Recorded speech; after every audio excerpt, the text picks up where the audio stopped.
This is a review of the Mophie Juice Pack Air for iPhone 4.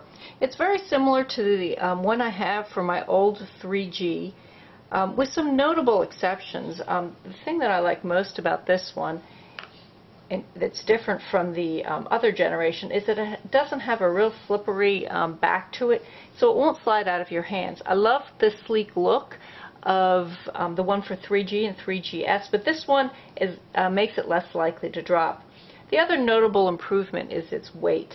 This weighs in at only 2 3/8 ounces. I've measured it several times to make sure that is the weight of it.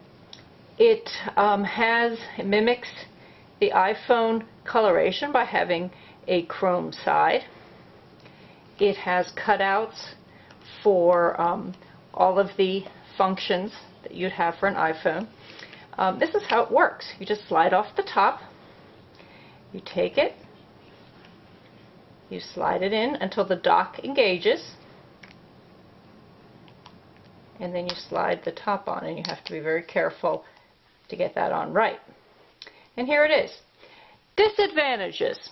Well, these the buttons are very recessed, although the cutout around them allows fairly easy access. I can mute this fairly easily, although it's not as easy if I had it in a non-battery case. See back here that the camera is cut out, and it's actually angled, so it's not a straight cutout. You probably can't see that. I also have a splash.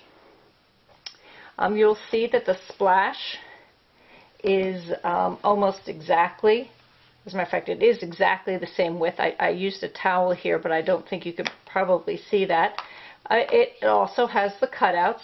They weigh exactly the same amount at 2 3/8 ounces. The differences tend to be the side, which doesn't have the splash, does not have the chrome, and also the cutout is very different. On the splash there, I don't know if you can see it, I'm trying to get it here, it has a larger cutout, straight cutout, rather than having the two separate ones here. The difference is also in the cutout for the camera. The splash is not angled, this is graduated.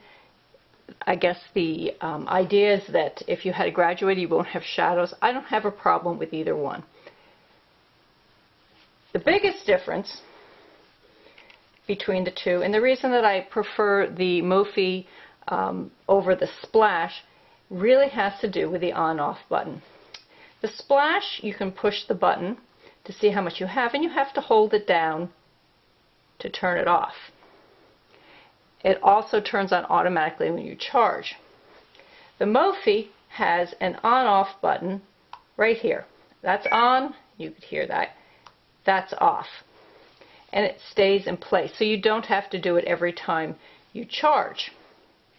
I want to compare the battery pack on the Mophie. We'll take the splash away. I have a video review of that on the Splash site, Splash product page. I want to compare this to a regular case. The Mophie is considerably taller than a case without a battery, at least without this particular, this is the Reveal Etch. There is a difference in weight, of course, as well, but it's surprisingly small. If I were to put this Reveal Etch on my phone, there would only be approximately, 1 6/8 ounces difference between having a battery on, an extra battery on it, and having just a case on it. So which should you get? Well, as I said, I prefer the Mophie slightly more, primarily because of the clean on-off switch and the fact it doesn't go on by itself when charging. However, I think that really what it should come down to is price and availability. Which are you able to get at the better price? Splash you can't go wrong with, but the Mophie, all things being equal, I recommend that.